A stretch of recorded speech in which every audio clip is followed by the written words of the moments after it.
Assalamualaikum warahmatullahi wabarakatuh. Perkenalkan, nama saya Dinda Anissa Rizkyani dengan nomor NIM 1190251151 dari kelas 4D Prodi Ilmu Perpustakaan Universitas Islam Negeri Jakarta. Pada kesempatan ini, saya akan melakukan uji One Way ANOVA dengan SPSS. Diajukan sebagai tugas ujian akhir semester mata kuliah statistik dengan dosen pengampu Bapak Dr. Ade Abdul Haq, SAG, SSM Hum. Nah, sebelum melakukan uji One Way ANOVA dengan SPSS, alangkah baiknya kita mengetahui terlebih dahulu tujuan serta manfaat dari uji One Way ANOVA ini. Menurut Ilham Zain, uji One Way ANOVA adalah jenis ujian statistika parametrik yang bertujuan untuk mengetahui rata-rata antara lebih dari dua grup sampel. Lalu selanjutnya, kita bahas konsep dasar One Way ANOVA. Poin yang pertama, istilah lain dari uji One Way ANOVA atau Analysis of Variance adalah uji ANOVA satu faktor. Uji One Way ANOVA berguna untuk menguji perbedaan rata-rata data lebih dari dua kelompok. Jika hanya terdapat dua kelompok, bisa menggunakan uji independent t-test. Lalu poin yang ketiga, persyaratan penggunaan uji One Way ANOVA. Nah, yang pertama, sampel berasal dari kelompok yang independen. Satu dengan yang lainnya. Maksudnya, di sini saya ada contoh. Nah, di sini saya ada contoh data jumlah kunjungan pemustaka di perpustakaan perguruan tinggi UI, UIN, UMJ, dan UP. Nah, maksud dari kelompok independen ini tidak berhubungan satu sama lain, yaitu kan UI, UIN, UMJ, dan UP ini tidak berhubungan atau sampel independen. Lalu masuk ke persyaratan yang kedua adalah variabel faktor bersifat non-metrik atau bukan merupakan data angka, namun berupa data kategorikal. Lalu syarat yang ketiga adalah masing-masing kelompok berdistribusi normal. Jadi, sebelum melakukan uji One Way ANOVA, kita nanti akan menguji kenormalan datanya terlebih dahulu dan hasilnya harus normal. Dan yang terakhir adalah varian antar kelompok harus homogen atau sejenis. Nah, ini adalah syarat-syarat atau prosedur yang harus dipenuhi sebelum kita melakukan uji One Way ANOVA. Di sini saya sudah menyiapkan kasusnya. Nah, seorang peneliti ingin membandingkan rata-rata jumlah kunjungan perpustakaan perguruan tinggi, yaitu Universitas Indonesia, UI, Universitas Islam Negeri Jakarta, UIN, Universitas Muhammadiyah Jakarta, UMJ, dan Universitas Pancasila, UP.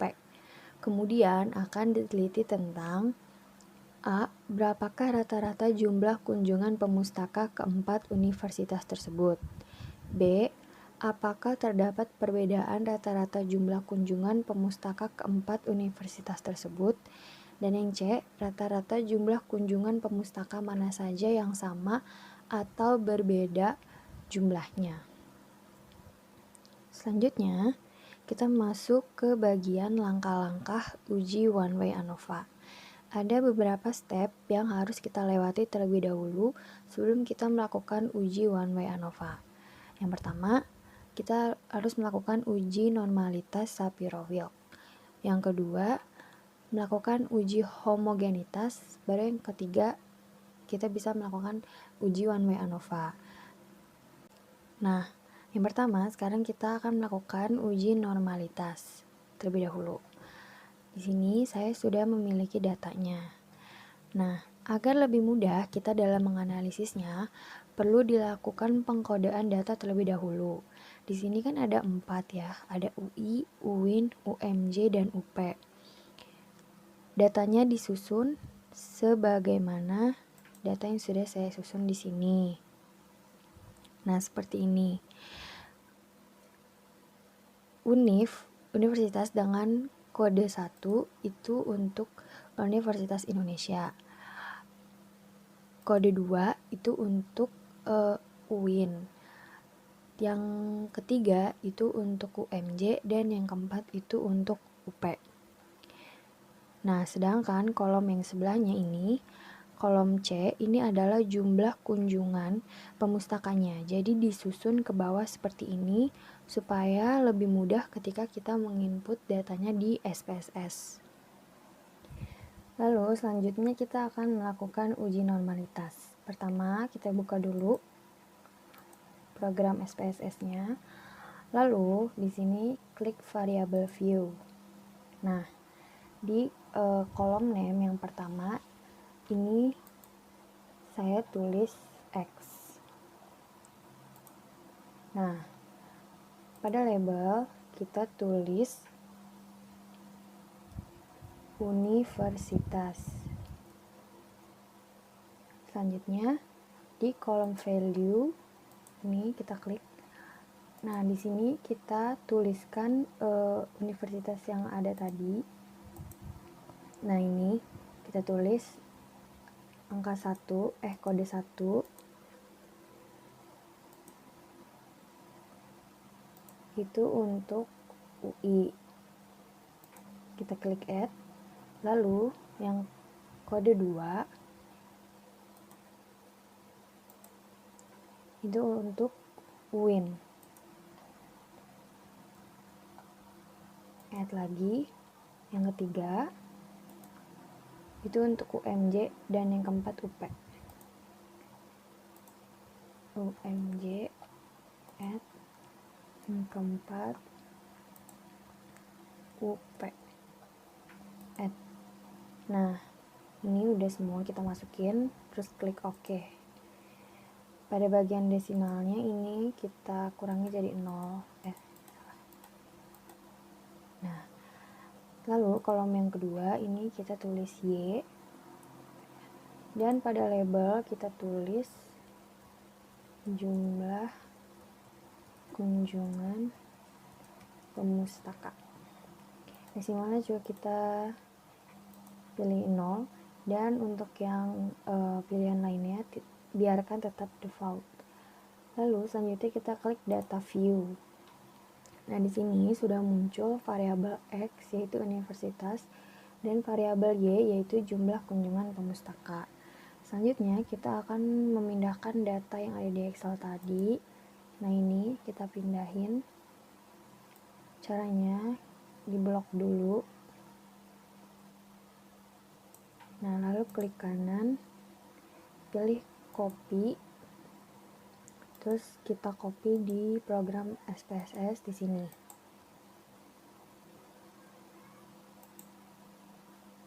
Nah, ini pilih paste. Nah, nanti datanya langsung masuk semuanya. Nah, jadi ini adalah proses penginputan data. Lalu selanjutnya di sini kita akan melakukan uji normalitas terlebih dahulu. Caranya kita klik analyze, lalu descriptive statistik, terus pilih explore. Nah, di sini muncul kotak dialog. Untuk variabel X kita masukkan ke factor list, dan untuk jumlah kunjungan kita masukkan ke dependent list. Lalu setelah itu kita klik plots. Nah, di sini ini kasih tanda centang pada normality plots with test. Artinya di sini kita akan melakukan uji normalitas. Terus kita klik continue, lalu klik OK. Nah, nanti akan muncul langsung outputnya. Kita tunggu aja dulu. Memang agak lama. Nah, ini dia outputnya. Di sini yang akan kita gunakan itu adalah output yang ini, yang test normality yang ini. Ini sudah saya pindahkan ke sini di Word biar lebih gampang. Nah, jadi hasil dari tes uji normalitasnya, nah dari output SPSS itu terlihat nilai signifikansi sebesar, nah pada UI ini 0,700, pada UIN 0,385, UNJ 0,346 dan UP 0,749. Sebelumnya kita harus mengetahui dulu dasar pengambilan keputusan dari uji normalitas. Nah, jika nilai signifikansi lebih dari 0,05, maka data berdistribusi normal. Jika nilai signifikansi kurang dari 0,05, maka data berdistribusi tidak normal. Nah, dari hasil output ini, semuanya itu nilai signifikansinya itu lebih besar dari 0,05.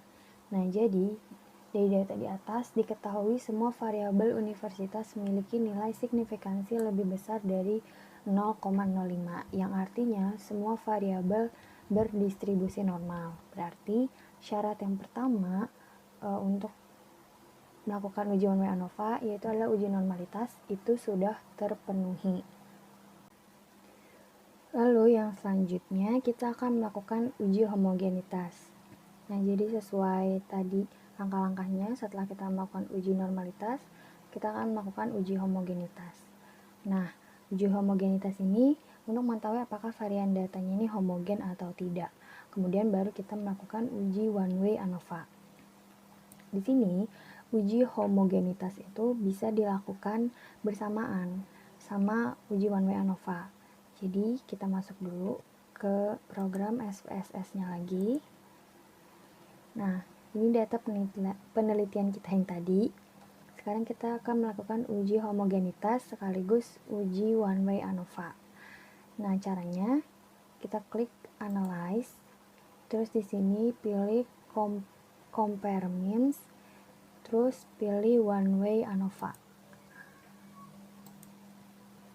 Nah, untuk variabel X atau universitas kita masukkan ke faktor, dan yang Y atau jumlah kunjungan kita masukkan ke dependent list.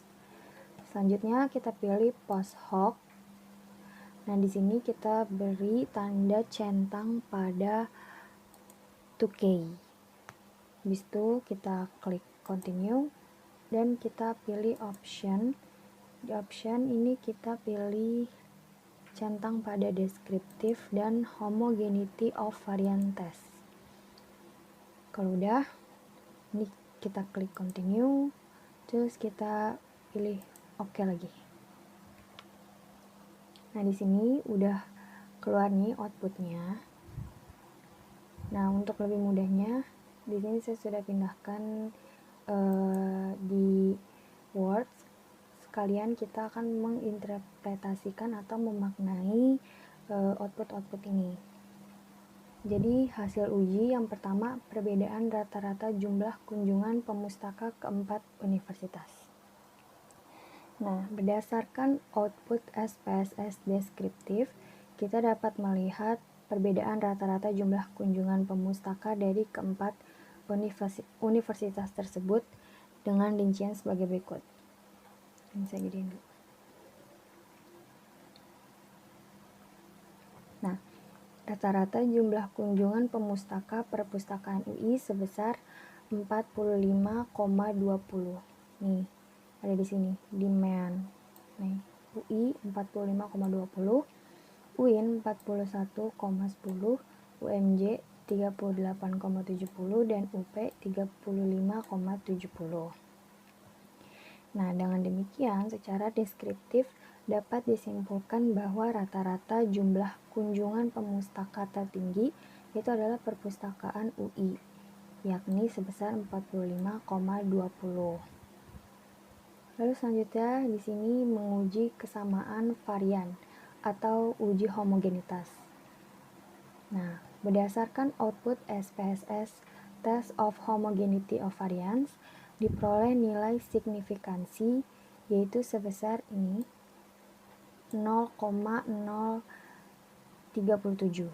Nah, karena nilai signifikansinya ini 0,037 yang berarti lebih dari 0,05, maka dapat disimpulkan bahwa keempat kelompok universitas yang dibandingkan tersebut adalah sama atau homogen, sehingga asumsi homogenitas dalam uji one way ANOVA terpenuhi. Lalu yang selanjutnya adalah menguji apakah keempat sampel mempunyai rata-rata yang sama atau berbeda. Nah, kita ketahui dulu dasar pengambilan keputusannya. Jika nilai signifikansi lebih dari 0,05, maka rata-rata sama. Jika nilai signifikansi kurang dari 0,05, maka rata-rata berbeda. Hasil ujinya, berdasarkan output SPSS ANOVA, diketahui nilai signifikansinya ini sebesar 0,009, yang berarti kurang dari 0,05, sehingga dapat disimpulkan bahwa rata-rata keempat jumlah kunjungan pemustaka universitas yang diuji berbeda secara signifikan. Lalu yang selanjutnya adalah mencari kelompok mana saja yang rata-rata jumlah kunjungan pemustakanya sama dan tidak sama dengan tes post hoc. Nah, ini dia. Pengujian 2K HST adalah pengujian perbandingan jamak untuk menentukan apakah rata-rata jumlah kunjungan pemustaka tersebut signifikan dalam jumlah analisis varian. Sebagai contohnya, kita akan membandingkan rata-rata jumlah kunjungan UI dengan UIN. Nah, angka perbedaan rata-rata jumlah kunjungan pemustaka universitas tersebut itu adalah 4,100. Nah, 4,100 ini diperoleh dari nilai rata-rata pada output deskriptif untuk jumlah rata-rata kunjungan perpustakaan UI 45,20. Nih, jadi ada di sini tadi output deskriptif. Nah, jadi 45,20 dikurangi 41,10.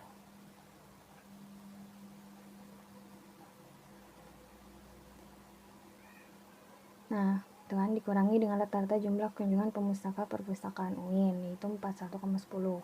Sementara itu, perbedaan rata-rata jumlah kunjungan pemustaka itu berkisar antara minus 3,11 atau lower bound ini, dan sampai dengan 11,31 upper bound pada tingkat kepercayaan 95%. Nih, 11,31. Nah, untuk menguji apakah terdapat perbedaan rata-rata jumlah kunjungan pemustaka di kedua perpustakaan tersebut, maka kita harus melihat apakah nilai signifikansi hasil dari output SPSS ini nilainya lebih besar atau lebih kecil dari 0,05. Jadi, berdasarkan output multiply comparisons, diketahui nilai sig sebesar 0,430. Nih, perbandingan UI sama UIN kan, nilai signifikansinya 0,430, yang artinya lebih besar dari 0,05. Maka dapat disimpulkan bahwa rata-rata jumlah kunjungan pemustaka perpustakaan UI dan UIN adalah sama, sehingga perbedaan rata-rata jumlah pemustaka secara deskriptif antara kedua universitas tersebut tidaklah signifikan. Lalu yang selanjutnya adalah melihat kesamaan rata-rata jumlah kunjungan pemustaka keempat universitas. Untuk melihat kesamaan rata-rata, maka kita akan menggunakan output 2K HST. Nah, ini adalah outputnya. Pada subset 1, di sini subset 1 ini terdapat data jumlah kunjungan pemustaka. Ini kan ada UP, terus ada UMJ sama ada UIN. Artinya rata-rata jumlah kunjungan pemustaka dari ketiga universitas ini, UP, UMJ, UIN, itu tidak mempunyai perbedaan yang signifikan. Dengan kata lain, rata-rata jumlah kunjungan pemustaka Universitas Pancasila, Universitas Muhammadiyah Jakarta, dan Universitas Islam Negeri Jakarta adalah sama. Lalu pada subset 2, maksudnya di sini salah tulis. Ini subset yang kedua.